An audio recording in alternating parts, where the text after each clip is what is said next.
Bonjour et bienvenue à une nouvelle critique de Manga Anime Fan. Aujourd'hui, je vous parle du dernier tome de Buzorenkin, donc le tome 10, épilogue. Après que, dans le fond, que Victor et Victor 3 se sont ramassés sur la ligne, Kazuki et Victor se ramassent sur la lune pour leur dernier combat en mode mais voici comment le finit. Voyons voir qu'est-ce que l'auteur a prévu pour l'épilogue. Donc, hum, ah oui, c'est vrai. L'auteur a prévu un chapitre ultra confondant qui se perd totalement dans tout ce qu'il essaie de faire pour rendre tout le monde heureux dans son dernier chapitre. C'est n'importe quoi. J'ai eu vraiment de la misère à lire ce dernier chapitre. L'action reste.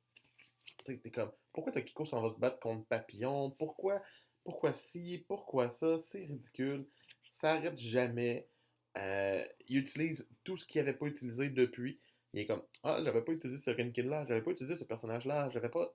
Je vais toutes les mettre une case, une case, une case, une case. T'es comme man, non, non, non. Tu sais, il ramène les anciens homoncules juste parce que il est comme ah non, mais ça va faire des ennemis, regarde, on va les remettre, c'est des clones. Non, non, man, t'as pas compris. Fais juste focusser sur le combat de Victor, puis Kazuki, puis ça va nous faire un bon début. Après ça, tu trouves une méthode pour le sauver, ou whatever. Mais là, c'est comme, ah, ben, Tokiko va être dans l'espace avec la tenue de Bravo, puis ben, ils sont capables de respirer, fait que why not? Non, non, non, c'est cliché, c'est cute, mais non.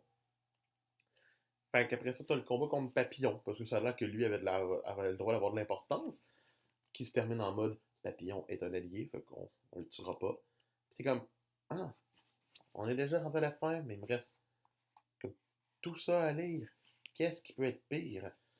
Ben, c'est pas pire, parce qu'après ça, on a le one-shot de Embalming, donc la prochaine série de l'auteur.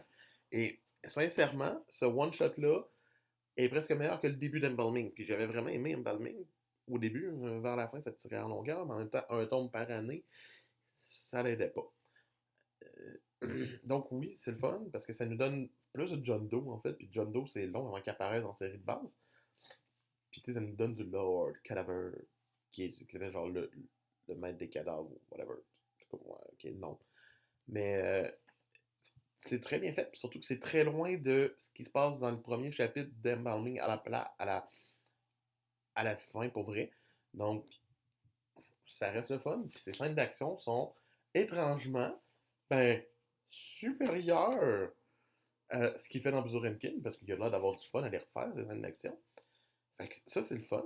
Après ça, ben, qu'est-ce qu'il peut bien y avoir? Un Buzorenkin After. Wait, wait. Qui coupe son propre manga par un one-shot avant de nous mettre le After?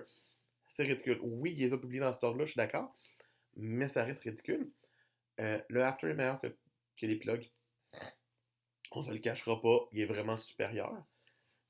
Il tourne autour de la cicatrice de Tokiko, qui prend la fuite, ça devient une petite comédie romantique quétaine. Mais c'est bien intelligent, ça ramène tous les persos. Puis après ça, ben, on sait pourquoi qu'elle a eu sa cicatrice en très peu de temps, mais ça reste une scène marquante, c'est bien.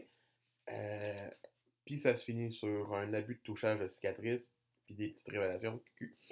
Donc, au moins, l'after puis le one-shot rattrape beaucoup les erreurs de l'épilogue. Mais sincèrement, pour moi, ce tome 10 et dernier de Buzurelkin, ça mérite la note de 10 sur 20, parce que la moitié est vraiment mauvaise. Donc, c'est ça. C'était Manga Fan qui vous dit hey, on n'oublie pas de regarder, de liker ici. Là. On sonne la cloche. Ding, ding, ding, ding. Puis on like, on commente. Puis sinon, ben, on regarde la vidéo le plus récent. Donc, c'était Manga Fan qui vous dit à demain.